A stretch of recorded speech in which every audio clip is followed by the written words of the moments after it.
I know I'm technically on a book buying ban, but I like to always buy books when I'm abroad because the selection is usually really diverse. I get to find a lot of books from genres that I don't really get to find back home, and I would always rather support bookstores than buy online anyway and any day. The first book is Monsters: What Do We Do with Great Art, written by bad people. This is a nonfiction book that really talks about separating the art from the artist, especially from artists who are like really famous, who've made like a lot of very influential pieces that a lot of people admire. I've really been getting into reading different types of nonfiction work, especially nonfiction works that has to do with like exploring genres or art styles or writing. So I purchased this book, which is called Feeding the Monster: Why Horror Has a Hold on Us. I've already read two Anne Carson books this year, Eros the Bittersweet and Glass Irony and God. So while I was away, I had to get Autobiography of Red by Anne Carson. So this is a book that was also on my list. It's called The Witch and the Priest by Hilda Lewis. So this is a story about a witch and a priest, but the witch is also a ghost. So it is a woman named Joan Flowers who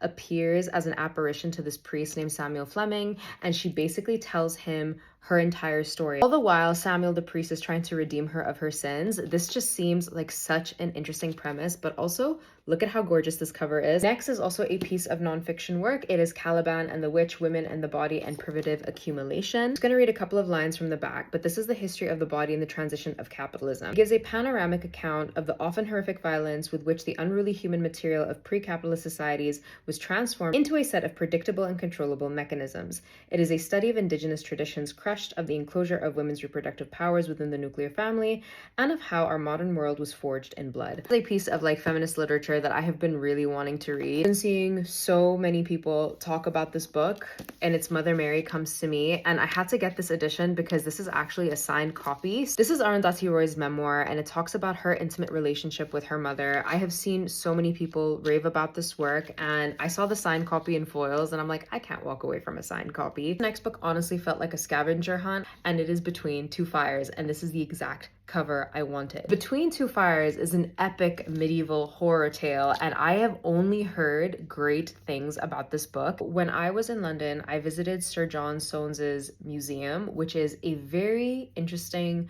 maximalist curated museum. Being in that space is both inspiring and claustrophobic and eerie, but I really loved my experience going there. I went to the museum gift shop.